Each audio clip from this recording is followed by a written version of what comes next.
তুমি কখন এসছো? এই তো একটু আগে। কেমন আছো তুমি? এই তো আমি ভাবছি, তুমি তো একটা ওর আমাকে বললেও না, তুমি আমাকে না বলে চলে আসছো। আরে এত ব্যস্ত হচ্ছ কেন তুমি? তোমাকে বললে কি আর এই খুশিটা দেখতে পারতাম? আমি কিন্তু অনেক খুশি তোমাকে দেখে, জানো। তাই শোনো, তোমার জন্য একটা সারপ্রাইজ আছে। ভাই কেমন ভাবি? আছিস? আছি, আমি ভালো আছি। তুমি কেমন আছো ভাবি? এই তো ভালো আছি, কতদিন পরে তোরে দেখলাম, তো হঠাৎ করে তুই চলে আসলি। ভাবি, তোমার এখানে কি? কই বের কিছু করো। না কিছু না। বের করতে বলছি, বের দেখ করো। ছোট আরে এখানে এমন কিছু করতেছো নেই। কেন? কি আছে ওখানে?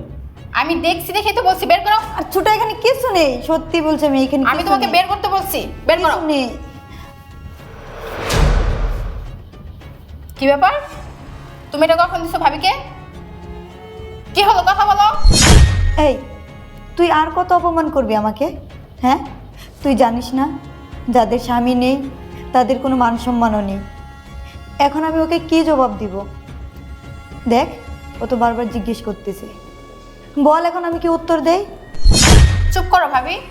তোমাকে তো আমি অনেক ভালো ভাবতাম, তোমাকে তো আমি আমার বড় বোনের মতো ভাবতাম। তুমি এই কাজটা কিভাবে করলা? ছি ভাবি, এটা তোমার কাছ থেকে আমি কখনো আশা করিনি। আর এই যে তোমাকে বলি, তোমাকে আমি অনেক ভালো একটা স্বামী মনে করতাম, ভাবতাম তুমি শুধু আমাকেই ভালোবাসো, তুমি আমাকে ছাড়া অন্য কোনো নারীদের দিকে তোমার মনোযোগ নেই। কিন্তু এখন দেখতেছি একদম আমার ভাবনাটাই উল্টা। তুমি আমাকে রেখেও তোমার যে ভাবির সাথে কি চলে, এটা এখন আমি বুঝতে পেরে গেছি। বৃষ্টি, এবার থাম, আমাকে আর কিছু বলিস না। আমার কপালে তো সুখ সয় না, সুখ সইলে তো আজ আমার স্বামীই বেঁচে থাকতো। আমি জানি না এ ব্যাগটাই কে আছে। ও আমাকে ডাকলো আর ব্যাগটা আমার হাতে দিল, আমি এখনো খুলেও দেখি নাই এ ব্যাগে কে আছে। বিশ্বাস কর, আমার ওর সাথে কোনো খারাপ সম্পর্ক নেই। চুপ করো ভাবি, তোমাকে আর ভালো সাজতে হবে না। ও তুমি দেখো না এটার ভিতরে কি আছে? ঠিক আছে, আমি দেখতেছি।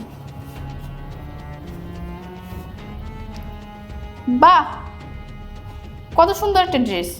ভাবি, তোমার কি সাদা শাড়ি ছেড়ে এখন রঙিন পোশাক পরতে ইচ্ছে করতেছে? বিধবা থেকে সধবা হওয়ার খুব শখ জাগছে, তাই না? দাঁড়াও, তোমার শখ আমি বের করতেছি। এটা পরে কি রাস্তা দিয়ে ঘুরবা আর মানুষকে দেখাবা যে আমার স্বামী মারা গেছে, এখন আমি ঢং শুরু করছি? তুমি যা করবে না আমার পারমিশন নিয়ে করতে হবে। আমার পারমিশন ছাড়া যদি কিছু করো না, খুব খারাপ হয়ে যাবে। আরে তোমাকে বলতেছি, তুমি গোপনে কেন দিছো? আর গোপনে কি কি চলে তোমাদের মধ্যে, হ্যাঁ বলো। চুপ! অনেক বলছো তুমি, একদম চুপ থাকবা, একটা কথাও বলবে না। আর কি বলতে চাও তুমি?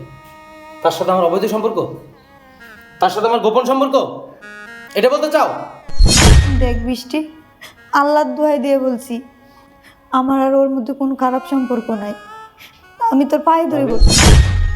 তুমি একটা কথা বলবে না। আর তুমি একদম চুপ থাকো, আমাকে বলতে দাও। ওর মতো নোংরা মনের মানুষদেরকে সহজ ভাষায় কথা বললে তারা বুঝবে না। তুমি আমাকে বলতে দাও। এই কি বললে তুমি? ভাবির সাথে আমার অবৈধ সম্পর্ক, ভাবির সাথে আমার খারাপ সম্পর্ক, এটা তুমি বলতে পারলে? এতদিন ধরে তুমি আমাকে চেনো, এই চেনো তুমি আমাকে। আমি তোমার মতো একটা বাজে মনের মানুষের সাথে সংসার করে যাচ্ছি, এটা ভাবতেও না আমার খুব কষ্ট হচ্ছে এখন। আমি এতদিন পরে বাড়িতে আসছি, আমি কি তার জন্য কিছু আনতে পারি না? বলো, পারি না? হ্যাঁ পারো। তাহলে সেটাতে আমার দোষটা কোথায়? তোমার দোষ হচ্ছে একটাই, তুমি তাকে গোপনে কেন দিবা? তোমার দেওয়ার ইচ্ছে তুমি আমাকে বলতা, আমি নিজ হাতে ভাবিকে দিতাম।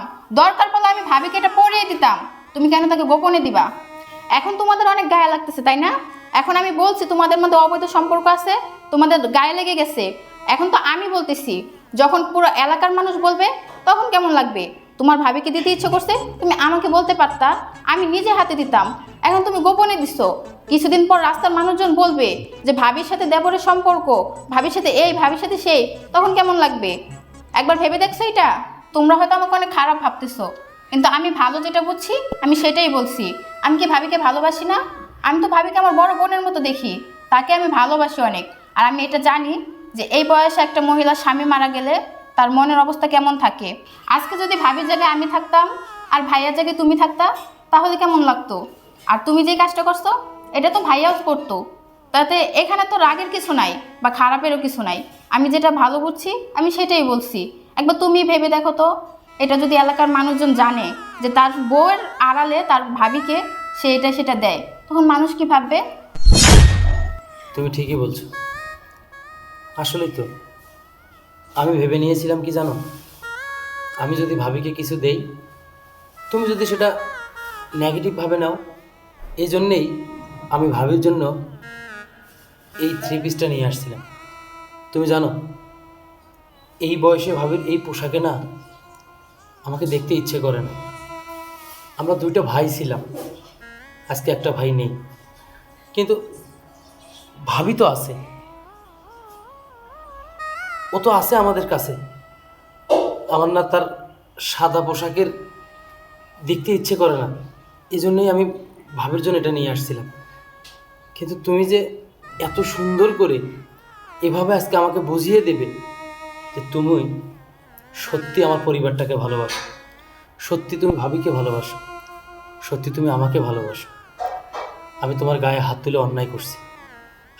আসলেই তো মানুষ তো তাই বলবে যে নিশ্চয়ই দেবরের সাথে কোনো বাজে সম্পর্ক আছে, নিশ্চয়ই ওদের মধ্যে কোনো খারাপ সম্পর্ক আছে, তা না হলে গোপনে কেন দিবে। আমি তোমাকে আজকে কথা দিচ্ছি, আজকের পর থেকে ভাবির যা লাগবে তুমি দেবে, আমি দেব, আমরা পুরো দুনিয়াকে দেখাবো। যদি কেউ মন থেকে কাউকে রাখতে চায়, সেখানে কোনো খারাপ কিছু বাসা বাঁধতে পারে না।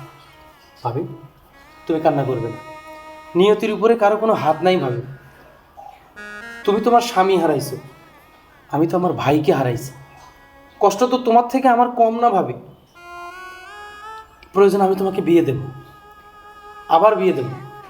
বৃষ্টি, ধরো, আজ থেকে তোমরা 2জন এমনভাবে মিলেমিশে থাকবে, আমিও যেন কোনো ভুল করতে না পারি, ভাবি যেন কোনো ভুল করতে না পারে। ভাবির বয়সটাই বা কত, ওনাকে এই বয়সে বিধবার বেশি দেখতে না আমারও ভালো লাগে না। তুমি আজকে আমার চোখ খুলে দিছো, তোমার কাছে আমি চিরঋণী। ভাবি, তুমি আমাকে ক্ষমা করে দিও। আসলে তোমার মনের অবস্থাটা তো আমি বুঝি, আমার কিছু করার নাই। ওই সৃষ্টিকর্তা, তার যেটা ভালো হয়েছে তিনি তো সেটাই করছেন। প্লিজ বৃষ্টি, তোমার কাছে আমার অনুরোধ, তুমি আমার এই ভাবিটাকে কখনো পর করে দিও না, কারণ ওনার তো বেঁচে থাকার সম্বল একমাত্র তুমি আর আমি। একটা বিধবা নারীর কোথাও জায়গা হয় না, স্বামীর বাড়িতে থেকে যখন চলে যায়, বাবার বাড়িতে গেলে গ্রামের মানুষ তাকে আঙ্গুল তুলে বলে ওই যে আসছে একটা অপয়া, যে তার স্বামীকে শেষ করে আসছে। প্লিজ তুমি আমার এই অনুরোধটা রাখবে। ভাবি, আজ থেকে তোমার যা লাগবে তুমি বৃষ্টিকে বলবা, ঠিক আছে?